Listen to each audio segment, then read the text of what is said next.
Hello friends, അകലെ latest review. Ritika സന്തോഷത്തോടെ ഇരുന്നുകൊണ്ട് പറയുക, രാജു എന്തായിരിക്കും ചെയ്യാൻ പോകുന്നത്, എങ്ങനെയായിരിക്കും വിവാഹം മുടക്കുന്നത്. ദൈവമേ, ടെൻഷൻ അടിച്ചിട്ട് ഇരിക്കാനും വയ്യ. രാജു ഏതായാലും വിവാഹം മുടക്കുമെന്ന് പറഞ്ഞെങ്കിൽ അത് ഉറപ്പാ. പക്ഷേ അതെങ്ങനെയാണെന്ന് ഓർത്തിട്ട് എൻ്റെ തല പുകയുന്നു. അപ്പോഴാ ഡോറിൽ ആരോ തട്ടുന്നുണ്ട്. പെട്ടെന്ന് ഋതിക രാജുവിൻ്റെയും ഋതികയുടെയും കല്യാണ ഫോട്ടോ തലാണിൻ്റെ അടിയിലോട്ട് മറച്ചു വെക്കുവാണ്. ഡോറ് തുറന്ന് നോക്കിയപ്പോൾ അംബികയ്ക്ക് ഋതികയെ കണ്ടിട്ട് എന്തോ ഒരു സംശയം. കാരണം എപ്പോഴും മൂഡൗട്ടായിട്ട് സങ്കടത്തിലാണല്ലോ ഋതിക ഇരിക്കുന്നത്. ഋതികയുടെ മുഖത്തിൽ എന്തോ ഒരു സന്തോഷം. എന്താ ഋതികയെ, നിന്റെ മുഖത്തൊരു മാറ്റം? ഏയ് ഒന്നുമില്ലമ്മാവി, ഒന്നുമില്ലേ. പക്ഷെ നിന്റെ മുഖം നോക്കിയിട്ട് അങ്ങനെ തോന്നുന്നില്ലല്ലോ. നിന്റെ ഉള്ളിൽ എന്തോ വലിയ സന്തോഷമുള്ളതുപോലാണല്ലോ തോന്നുന്നത്. കുറച്ചു മുമ്പ് നീ ഇങ്ങനെ അല്ലായിരുന്നല്ലോ ഇരുന്നത്. അത് അമ്മായിക്ക് വെറുതെ തോന്നുന്നതാ. അപ്പോഴീ നടക്കാൻ പോകുന്ന വിവാഹത്തിൽ നിനക്ക് സന്തോഷമില്ലെന്നാണോ പറയുന്നത്? ഇനിയിപ്പോൾ സന്തോഷപ്പെട്ടിട്ടും കരഞ്ഞിട്ടും കാര്യമൊന്നും ഇല്ലല്ലോ അമ്മായി. എല്ലാം ഇതുപോലല്ലേ നടക്കത്തുള്ളൂ. വേണ്ട, ബ്യൂട്ടീഷ്യന്മാർ വന്നിട്ടുണ്ട്. നീ കുളിച്ച് ഫ്രഷ് ആകുന്നില്ലേ? ഞാൻ രാവിലെ അമ്പലത്തിൽ പോയപ്പോൾ കുളിച്ചിട്ടാണ് പോയത്. അങ്ങനെ വന്ന ബ്യൂട്ടീഷ്യന്മാർ ഋതികയെ മേക്കപ്പ് ചെയ്യാൻ ഒരുങ്ങുവാണ്. അംബിക മാഡം പറഞ്ഞത് ശരിയാ. ഇന്ന് ഋതികയുടെ മുഖത്തൊരു സന്തോഷം കാണുന്നുണ്ട്. ഇന്നലെയൊക്കെ വളരെ ഡള്ളായിരുന്നു. ഏയ് അങ്ങനെയൊന്നുമില്ല, നിങ്ങൾ തുടങ്ങിക്കോ. ഇപ്പോൾ എനിക്ക് സമാധാനമായി. ഋതിക മാഡത്തിൻ്റെ ഉള്ളിൽ സന്തോഷമുള്ളത് കൊണ്ട് ഞങ്ങൾ ചെയ്യുന്ന മേക്കപ്പിനേക്കാളും കൂടുതൽ ഗ്ലോ കിട്ടുന്നത് ആ സന്തോഷത്തിനായിരിക്കും. അങ്ങനെ പെട്ടിയും പുട്ടിയൊക്കെ എടുത്ത് അവർ ഋതികയെ മേക്കപ്പ് ചെയ്യാൻ തുടങ്ങി. രോഹനാണെങ്കിൽ അവൻ്റെ വല്യച്ഛനെയും വലിച്ചുകൊണ്ട് പോവാണ്. എടാ രോഹൻ, നീ എന്തിനാടാ എന്നെ ഇങ്ങനെ വലിക്കുന്നത്? കാര്യം പറയടാ. ദാണ്ട, ഇത് നമ്മുടെ വീടല്ല, വല്ലവരുടെയും വീടാ. ഒരു കല്യാണ വീടും കൂടാ. ഞാനൊരു മിനിസ്റ്ററാ. ഇതൊക്കെ നീ ഓർക്കടാ. നീ എന്താടാ ചെയ്യുന്നേ? വല്യച്ഛ, ഞാനൊരു കാര്യം പറയട്ടെ. ഇവിടുന്ന് നമുക്ക് കുറച്ച് മാറി ഒന്ന് സംസാരിക്കാം. നമ്മൾ പറയുന്നതൊക്കെ വല്ലരും കേട്ടാലോ? ഇവൻ്റെ ഈ മട്ടും ഭാവമൊക്കെ കണ്ടാൽ മിനിസ്റ്ററുടെ വീട്ടിൽ ബോംബ് വെക്കാൻ വന്ന പോലെയാണ്. ഇവിടെങ്ങും ആരുമില്ല. നീ കാര്യം പറയടാ മോനെ. വല്യച്ഛ, കുറച്ച് വർഷങ്ങൾക്ക് മുമ്പേ വല്യച്ഛനും വല്യമ്മയ്ക്കും അച്ഛനും അമ്മയ്ക്കുമൊക്കെ ഒരു പരാതി ഉണ്ടായിരുന്നല്ലോ. എന്തു പരാതി? അതെ, നിങ്ങൾ ഈ മാട്രിമോണിയിൽ നിന്നൊക്കെ പെണ്ണിനെ കണ്ടുപിടിച്ചിട്ട് എന്നോട് പറയത്തില്ലേ? അപ്പം ഞാൻ അതൊക്കെ നോക്കിയിട്ട് വേണ്ടാന്ന് പറഞ്ഞ് ഞാൻ ഉഴപ്പുവാണെന്നല്ലേ നിങ്ങളൊക്കെ പറഞ്ഞുകൊണ്ടിരുന്നത്? അത് പിന്നെ ഉള്ള കാര്യമല്ലേടാ. കൊള്ളാവുന്ന തറവാട്ടിൽ നിന്ന് എത്ര ആലോചനകൾ നിനക്ക് വന്നതാ. അപ്പോഴൊക്കെ പെൺകുട്ടിക്ക് ചന്തം കുറവാ, മൂക്ക് വലുതായിപ്പോയി, മുടിയില്ല, കണ്ണ് കാണാൻ കൊള്ളില്ല, ഇങ്ങനെ ഓരോരോ കാരണങ്ങൾ പറഞ്ഞാണല്ലോ നീ ഓരോ വിവാഹവും മുടക്കിയത്. എൻ്റെ വല്യച്ഛ, നിങ്ങളുടെ ആഗ്രഹം അങ്ങനെ അങ്ങ് മറന്നു കളയണ്ടെന്ന് ഓർമ്മിപ്പിക്കാനാണ് ഞാൻ ഇങ്ങോട്ട് വല്യച്ഛനെ വിളിച്ചോണ്ട് വന്നത്. എന്ന് വെച്ചാൽ എന്തുവാടാ വല്യച്ഛ, എനിക്കൊരു പെൺകുട്ടിയെ ഇഷ്ടമാണെന്ന്. ദൈവമേ, നിനക്ക് പ്രേമമോ? അതെ വല്യച്ഛ, ഇത് പ്രേമം തന്നെ. എന്നിട്ട് എന്താടാ മോനെ നീ ഇത്രയും നാളും നിനക്ക് പ്രണയമുണ്ടെന്ന് ഞങ്ങളോട് പറയാഞ്ഞത്? അതിന് ഇത്രയും നാളും ഞാൻ അങ്ങനെ ഒരു പെണ്ണിനെ കണ്ടതുമില്ല, പ്രണയവും ഇല്ലായിരുന്നു. എന്നിട്ട് ഇപ്പം നീ ഇവിടെ ആരെങ്കിലും കണ്ടപ്പോൾ നിനക്ക് പ്രണയം തോന്നിയോ? എക്സാക്ട്ലി വല്യച്ഛ, അത് തന്നെയാണ് കറക്റ്റ്. വർമ്മയങ്കിളിൻ്റെ ഈ വീട്ടിൽ വെച്ച് ഞാനൊരു പെൺകുട്ടിയെ കണ്ടു. ധൃതിയിൽ വന്ന ആ പെൺകുട്ടി എൻ്റെ നെഞ്ചത്തിങ്ങനെ തട്ടി. ഒരു അപ്സരസിനെ പോലെ അവളെൻ്റെ കയ്യിലോട്ട് കിടന്നു. പെൺകുട്ടി സുന്ദരിയാണോടാ? അതല്ലേ വല്യച്ഛ പറഞ്ഞ അപ്സരസെന്ന്. ഓ, നീ ഇതിനു മുമ്പ് അപ്സരസിനെയൊക്കെ കണ്ടതുപോലല്ലേ പറയുന്നത്? ഓ, ഒന്ന് പോ വല്യച്ഛ. എന്താണ് മോനെ ആ കുട്ടിയുടെ പേര്? അതാണ് ഒരു പ്രോബ്ലം. പേരറിയില്ല, ആരാണെന്നറിയില്ല. വല്യച്ഛൻ വേണോ അതൊന്ന് കണ്ടുപിടിക്കാം. ഞാൻ വർമ്മയോടൊന്ന് സംസാരിക്കാം. ഇവിടെ ഇപ്പോൾ വിവാഹത്തിന് വന്ന വർമ്മയുടെ ബന്ധുക്കളിൽ ആരെങ്കിലും ആകാനാണ് സാധ്യത. എന്നാലും എനിക്ക് സന്തോഷമായി മോനെ. ദൈവം നിന്നെ കൊണ്ട് ഇപ്പോഴെങ്കിലും ഇങ്ങനെ തോന്നിപ്പിച്ചല്ലോ എന്ന് ഓർക്കുമ്പോൾ മനസ്സിനൊരു സമാധാനം. നിന്റെ വിവാഹമൊന്ന് നടന്നു കാണാൻ വേണ്ടി നിന്റെ അച്ഛനും അമ്മയും നടത്തിയ വഴിപാടുകൾക്ക് കണക്കില്ല. അതേതായാലും ഇപ്പോൾ വഴിപാടുകളെല്ലാം ഉപകരിച്ചു. ദൈവം എന്തായാലും നിന്റെ അച്ഛൻ്റെയും അമ്മയുടെയും പ്രാർത്ഥന കേട്ട്. അപ്പോൾ ശേഖർ അങ്ങോട്ട് വരുന്നുണ്ട്. ശേഖർ ചോദിക്കുന്നു, എന്തുവാ വല്യച്ഛനും മോനും കൂടെ ഒരു കുശല പ്രശ്നങ്ങളൊക്കെ പറയുന്നത്? സന്തോഷമുള്ള ഒരു കാര്യവാ ശേഖര. ഇവൻ ഇത്രയും നാളും കല്യാണമൊന്നും വേണ്ടാന്നും പറഞ്ഞ് ഞങ്ങളെ എല്ലാവരെയും ഇവൻ കുഴപ്പിക്കുമായിരുന്നു. ആഹാ, എന്നിട്ടിപ്പോൾ കക്ഷി വിവാഹത്തിന് സമ്മതിച്ചോ? അതാ എനിക്കും ഇപ്പോൾ അത്ഭുതം. ഇവിടെ നിങ്ങളുടെ വിവാഹം കൂടാൻ വന്ന ഏതോ ഒരു പെൺകുട്ടിയാണ് കക്ഷി. പെൺകുട്ടിയെ കണ്ട മാത്രമേ തന്നെ ചെറുക്കന് പ്രേമം മുളച്ചെന്നേ.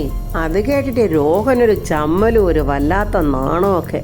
കുട്ടി ആരാണെന്ന് എന്നെ കാണിച്ചെന്നാൽ മതി. ബാക്കി കാര്യങ്ങളൊക്കെ സംസാരിച്ച് നമുക്ക് ശരിയാക്കാന്നേ. എന്താ രോഹൻ, അങ്ങനെ പോരെ? ശരിയെങ്കിലേ. വലിയ നാണക്കാരനാണേ. അച്ഛനും അമ്മയ്ക്കും ഇവനൊരൊറ്റ മകന്. വളരെ കൊഞ്ചിച്ച് വഷളാക്കി അവർ വളർത്തിയത്. ഇവൻ്റെ വിവാഹം അവരൊരു വിദൂര സ്വപ്നമായി മറക്കാൻ തുടങ്ങുമായിരുന്നു. എല്ലാം ദൈവത്തിൻ്റെ കൃപ, അല്ലാതെ എന്തു പറയാന്. ഈ വിവാഹത്തിൽ പങ്കെടുക്കാൻ വന്നതുകൊണ്ട് അങ്ങനെ ഒരു വലിയ കാര്യമുണ്ടായി. ബ്യൂട്ടീഷ്യന്മാർ രണ്ടുപേരും കൂടെ മത്സരിച്ച് ഋതികയുടെ മുഖത്ത് പുട്ടിയിടുവാണ്. ഋതികയാണെങ്കിൽ രാജുവെ വിവാഹം മുടക്കുമല്ലോ എന്നുള്ള സന്തോഷത്തിൽ ഇങ്ങനെ ഇരിക്കുവാണ്. അങ്ങനെ അവർ ഋതികയെ സാരിയൊക്കെ ഉടുപ്പിച്ച് ഫൈനൽ ടച്ചപ്പൊക്കെ ഇങ്ങനെ നടത്തിക്കൊണ്ടിരിക്കുമ്പോൾ യാമിനി വന്ന് കഥ തുറന്ന് നോക്കുവാണ്. യാമിനിയെ കണ്ടതും ഋതിക ചിരിക്കുന്നു. യാമിനിയാകെ അമ്പരന്ന് ഋതിയെ നോക്കുവാണ്. ചേടാ, ഋതിക മോളാണോ ഈ ചിരിച്ചോണ്ട് നിൽക്കുന്നത്? ഇത് എന്തു പറ്റി? എന്തു മറിമായോ? ഒന്നും മനസ്സിലാകാതെ യാമിനി ഇങ്ങനെ ഋതികയുടെ അടുത്തോട്ട് വരുവാണ്. യാമിനി നോക്കുമ്പോൾ ഋതിക സർവാഭരണ ഭൂഷിതയായി അതിമനോഹരിയായ സുന്ദരിയെപ്പോലെ ഒരുങ്ങി ചിരിച്ചുകൊണ്ട് ഇങ്ങനെ മുന്നിൽ നിൽക്കുന്നു. രാജീവാണെങ്കിൽ ആ ഈവൻറ്റ് മാനേജ്മെൻറ്റ് ഹരിയുടെ അടുത്തോട്ട് ഞാനിട്ട് ചോദിക്കുന്നു, എവിടം വരെയായി? ഒരുക്കങ്ങളൊക്കെ കഴിയാറായോ? എന്തോ ഏതോ ഇവിടുത്തെ കാര്യങ്ങളൊക്കെ നോക്കാൻ ഏൽപ്പിച്ചപ്പോൾ അങ്ങോട്ടും ഇങ്ങോട്ടും മുങ്ങിയിട്ട് വന്ന് ചോദിക്കുന്നു, ഒരുക്കങ്ങളൊക്കെ ആയോ? ചെറുക്കനെ ഒരുക്കിയോ? അംബിക മേഡം എല്ലാം നോക്കിക്കണ്ട് ചെയ്യാൻ രാജുവിനെയല്ലേ ഏൽപ്പിച്ചത്? രാജു, താൻ മഹാ ഉഴപ്പാണല്ലോടോ. സോറി ഹരി സാറേ, ഞാൻ മനഃപൂർവ്വമല്ല, അറിയാമല്ലോ എൻ്റെ തിരക്ക്. ഇന്നലെ മുതൽ ഞാൻ നിങ്ങളുടെ കൂടെ നിൽക്കുന്നതല്ലേ, മനഃപൂർവ്വം മാറി നിൽക്കുന്നതല്ല. ആ സമയത്ത് രാജുവിൻ്റെ ഫോണിലോട്ട് ജയൻ വിളിക്കുന്നുണ്ട്. എന്താ അളിയ, ദിവ്യയുടെ വീട് കണ്ടുപിടിച്ചോ? ദിവ്യ സേഫാണോ? അതല്ല അളിയ, കുഴപ്പമാകെ. എന്തു പറ്റി അളിയ? ദിവ്യയുടെ വീട് തുറന്നു കിടക്കുക, പക്ഷേ ദിവ്യയും കുഞ്ഞും അവിടെ ഇല്ല. അളിയൻ ആ ഹൗസ് ഓണറെ കണ്ടെന്ന് സംസാരിച്ചില്ലേ? അതൊക്കെ സംസാരിച്ചു. അവരിന്നലെ രാത്രിയാ ദിവ്യയും കുഞ്ഞിനെയും മുത്തശ്ശിയൊക്കെ കണ്ടതെന്ന്. വീടിൻ്റെ വാതിൽ അടച്ച് അവൾ എങ്ങോട്ടോ പോയിരിക്കുവാണെന്നും പറഞ്ഞ ഹൗസ് ഓണർ വേണ്ടുമ്പോൾ അവിടെ കിടന്ന് ബഹളം വെക്കുമായിരുന്നു. അത് കണ്ടപ്പോൾ ഞാൻ അവിടുന്ന് പയ്യെ ഇങ്ങ് മാറി. അളിയ, ദിവ്യയുടെ അമ്മ താമസിക്കുന്നതിൻ്റെ അഡ്രസ്സ് ഞാൻ അങ്ങോട്ട് അയച്ചു തരാം. അളിയൻ അവിടെ പോയൊന്ന് അന്വേഷിക്കും. ഞാൻ ഉടനെ അങ്ങോട്ട് വരാം. പത്മാവതിയെ അടച്ചു വെച്ചിരിക്കുന്ന ആ വീട്ടിൽ തന്നെയാണ് ദിവ്യയും കുഞ്ഞിനെയും കൊണ്ടുവച്ചിരിക്കുന്നത്. പക്ഷെ പരസ്പരം അവർ രണ്ടുപേരും കണ്ടിട്ടില്ല. ദിവ്യയെ കെട്ടിവെച്ചിരിക്കുന്ന ചെയറിൽ നിന്നും ദിവ്യ ഇങ്ങനെ കയ്യൊക്കെട്ട് അനക്കുവാണ്, എങ്ങനെയെങ്കിലും ഒന്ന് ഊരിയെടുക്കാൻ വേണ്ടി. പത്മാവതിയെ കെട്ടിയിട്ടിരിക്കുന്ന ഗുണ്ടയോട് പത്മാവതി പറയുന്നു, നിങ്ങൾക്ക് വേണ്ടത് ക്യാഷ് അല്ലേ? അതിനുവേണ്ടിയല്ലേ നിങ്ങൾ ഇത്ര ക്രൂരതയൊക്കെ കാണിക്കുന്നത്? നിങ്ങൾക്ക് എത്ര പൈസ വേണമെങ്കിലും ഞാൻ തരാം. ഞാൻ പറയുന്നത് സത്യവാ, നിങ്ങൾക്ക് വിശ്വസിക്കാം. എന്നെ ഒന്ന് അഴിച്ചു വിടുവോ? നിങ്ങൾ എത്ര വലിയ തുക വേണമെങ്കിലും ചോദിച്ചോ, അത് ഞാൻ തന്നിരിക്കും. എനിക്ക് നിങ്ങളുടെ പൈസയൊന്നും വേണ്ട. എനിക്ക് ആവശ്യമുള്ള പൈസയൊക്കെ ഞാൻ അംബിക മേഡത്തിൻ്റെ കയ്യിൽ നിന്ന് വാങ്ങിച്ചിട്ടുണ്ട്. അംബിക തന്നതിൻ്റെ ഇരട്ടി പൈസ ഞാൻ തരാം. എങ്ങനെയെങ്കിലും എൻ്റെ കെട്ടൊന്നഴിച്ചു വിട്. അത് കേട്ടിട്ട് ആ ഗുണ്ട പറയുക, എനിക്ക് ക്യാഷ് മാത്രം പോരാ, എൻ്റെ കഴുത്തിൻ്റെ മുകളിലേ ഈ തല കൂടെ വേണം. നിങ്ങളിവിടുന്ന് രക്ഷപ്പെട്ടു പോയാലേ എൻ്റെ ഈ തല പിന്നെ ദീപക്കിൻ്റെ കയ്യിലിരിക്കും. അതുകൊണ്ട് മര്യാദയ്ക്ക് മിണ്ടാതെ അവിടെങ്ങാനും ഇരിക്കും, അല്ലെങ്കിൽ ഞാൻ വായിൽ തുണി കയറ്റി വെക്കും.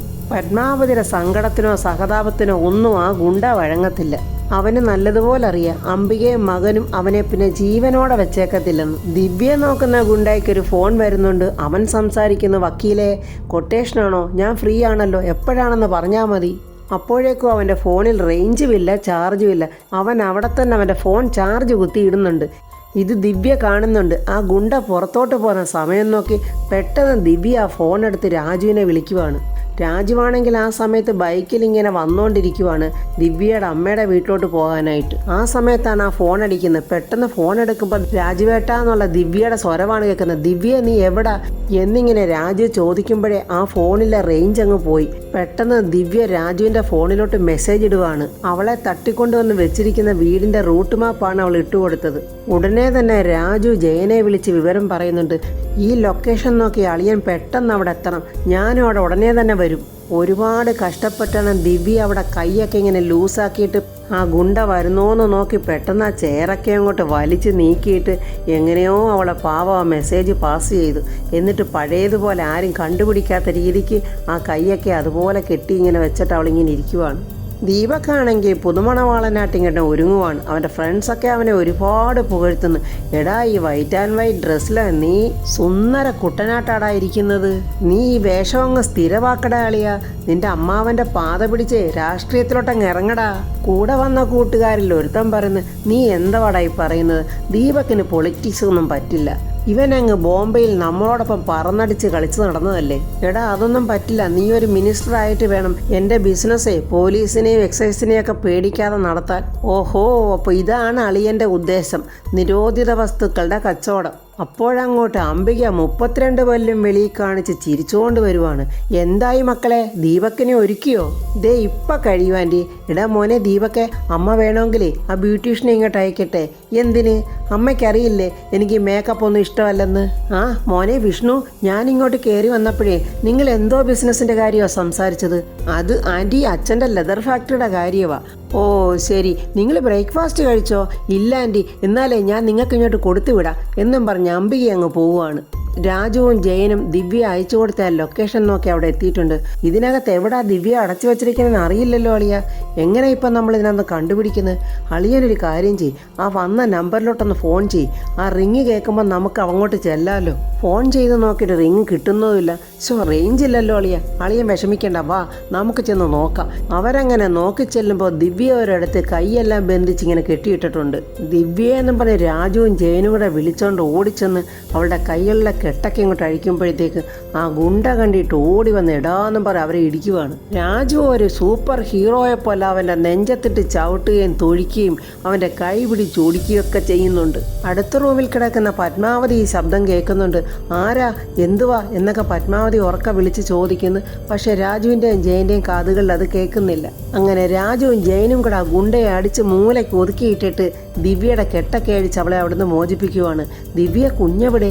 എനിക്കറിയില്ല രാജുവേട്ടാ, അവിടെ എവിടെയെങ്കിലും കാണുമായിരിക്കും. അകത്ത മുറിയിൽ എവിടെയെങ്കിലും ഉണ്ടായിരിക്കും, വാ നമുക്ക് നോക്കാമെന്നും പറഞ്ഞ് അവരിങ്ങനെ പോകുമ്പോൾ പത്മാവതി വീണ്ടും കിടന്ന് വിളിച്ചു പോവാണ്. ആരാണ്? ഇതൊന്ന് തുറക്കാവോ, എന്നെ ഒന്ന് അഴിച്ചു വിടാവോ? പക്ഷേ രാജു ആരും ഇത് കേൾക്കുന്നില്ല. ബ്യൂട്ടീഷ്യന്മാരാണെങ്കിൽ ഋതികയെ സർവാഭരണ ഭൂഷിതയാക്കി ഇങ്ങനെ ഒരുക്കി നിർത്തിയിരിക്കുവാണ്. ഋതിക ഇങ്ങനെ കണ്ണാടിയിലോട്ട് നോക്കുമ്പോൾ അവളുടെ മുഖമൊക്കെ ചുവന്ന് തടിച്ചിരിക്കുന്നു. വല്ലാത്ത ചൊറിച്ചിലും ഇറിറ്റേഷനും. ബ്യൂട്ടീഷ്യന്മാർ യാമിനിയോട് പറയുന്നു, യാമിനി മാഡം ഞങ്ങളുടെ വർക്കൊക്കെ കഴിഞ്ഞു, അപ്പോൾ നിങ്ങൾ പോവുകയാണോ? അയ്യോ അല്ലല്ല, ഫുൾ ടൈം ഇവിടെ ഉണ്ടായിരിക്കണമെന്ന് അംബിക മാഡം പറഞ്ഞിരിക്കുന്നു. ഋതികയ്ക്കാണെങ്കിൽ ചൊറിച്ചിൽ സഹിക്കുന്നില്ല. ഋതികയായിട്ട് മാന്തുക. അയ്യോ ചെറിയമ്മേ ഇങ്ങോട്ടൊന്ന് വന്നേ. എന്താ മോളെ? ചെറിയമ്മ എൻ്റെ മുഖത്തോട്ടൊന്ന് നോക്കിക്കേ, എൻ്റെ ചുവന്ന് തടിക്കുന്ന കണ്ടോ? വല്ലാത്ത ചൊറിച്ചിൽ, മുഖമൊക്കെ ഇങ്ങോട്ട് വലിഞ്ഞു മുറുകുന്ന പോലെ. എനിക്ക് വല്ലാത്ത അസ്വസ്ഥത തോന്നുന്നു ചെറിയമ്മേ. അയ്യോ ശരിയാണല്ലോ, മുഖമെല്ലാം ചുവന്ന് തടിച്ചല്ലോ. എന്തു ഐശ്വര്യം നിങ്ങൾ ഈ ചെയ്തതൊക്കെ? അയ്യോ ഇത് എന്തു പറ്റിയാന്ന് ഞങ്ങൾക്കും അറിയില്ല. ഋതിക മാഡത്തിന് എന്തെങ്കിലും അലർജി ഉണ്ടോ? ഏയ് ഒന്നുമില്ല. യാമിനിയും പറയുന്നത് ഋതിക മോൾക്ക് അങ്ങനെ അലർജിയായിട്ടൊന്നുമില്ല. ചെറിയമ്മ എൻ്റെ മുഖമൊക്കെ ആകെ ചൊറിയുന്നു, എനിക്ക് സഹിക്കാൻ പറ്റുന്നില്ല. മുഖമൊക്കെ വലിഞ്ഞ് പൊട്ടാൻ പോകുന്ന പോലെ തോന്നുന്നു. ചൊറിച്ചിൽ സഹിക്കാൻ വയ്യാതെ ഋതിക ആ മുഖമൊക്കെ ഇങ്ങനെ തുടയ്ക്കുമ്പോൾ ബ്യൂട്ടീഷ്യന്മാർ പറയുക, അയ്യോ മേഡം മുഖം തുടയ്ക്കല്ലേ, മേക്കപ്പൊക്കെ അങ്ങ് പോകും, പിന്നെ വീണ്ടും മേക്കപ്പ് ചെയ്യേണ്ടതായിട്ട് വരും. യാമിനിക്കത് കേട്ടിട്ട് ദേഷ്യം വരിക. പിന്നെ എങ്ങനെയാ ഋതുമോക്ക് ഇങ്ങനെ ചുവന്ന മുഖം തടിക്കുമ്പോൾ മേക്കപ്പ് റിമൂവ് ചെയ്യാതെ പിന്നെ നിങ്ങൾ എന്ത് ചെയ്യും? അപ്പോഴങ്ങോട്ട് അംബിക തുള്ളിക്കൊണ്ട് വരുന്നുണ്ട്. അല്ല എന്താ ഇവിടെ പ്രശ്നം? എന്തിനാ മേക്കപ്പ് റിമൂവ് ചെയ്യുന്നത്? ചേച്ചി ഇങ്ങോട്ട് നോക്കിക്കേ, ഋതുമോളുടെ മുഖമൊക്കെ നല്ല ചുവന്ന് തടിക്കുന്നു.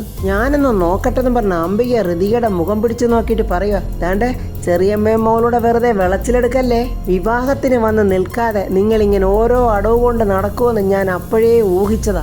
പക്ഷേ ഇതിങ്ങനെയായിരിക്കുമെന്ന് ഈ അംബിക കരുതിയില്ല. ഋതികയ്ക്ക് ദേഷ്യവും സങ്കടവും വരുന്നു. കാരണം അവൾക്ക് അത്രയ്ക്ക് സഹിക്കാൻ പറ്റുന്നില്ല. മുഖമൊക്കെ ചൊറിച്ചിലും എഴച്ചിലും വല്ലാത്ത ഇറിറ്റേഷൻ. അമ്മായി എന്തോ ഈ പറയുന്നത്? എൻ്റെ മുഖമൊക്കെ ഇങ്ങനെ ചുവന്ന് തടിക്കുന്ന അമ്മായി കണ്ടില്ലേ? ഋതിക അങ്ങനെ ദേഷ്യത്തോടെ പറയുമ്പോൾ അംബിക അങ്ങനെ ഋതികയെ തന്നെ നോക്കി നിൽക്കുവാണ്. അപ്പോൾ ഫ്രണ്ട്സ്, ഋതികയ്ക്കിനി അലർജി കൂടി പെട്ടെന്ന് ഹോസ്പിറ്റലിൽ കൊണ്ടുപോയി ആ വിവാഹം മുടങ്ങുമോ, അതോ രാജു ദിവ്യയും കുഞ്ഞും പത്മാവതിയും കൊണ്ടുവന്ന് സത്യങ്ങളൊക്കെ വെളിപ്പെടുത്തി ആ വിവാഹം മുടക്കുമോ എന്നുള്ളത് നമുക്ക് അടുത്ത വീഡിയോയിൽ കാണാം. എൻ്റെ ഈ വീഡിയോ ഇഷ്ടപ്പെട്ടാൽ ലൈക്കും കമൻസും, സബ്സ്ക്രൈബ് ചെയ്യാത്തവർ സബ്സ്ക്രൈബ് ചെയ്യണേ.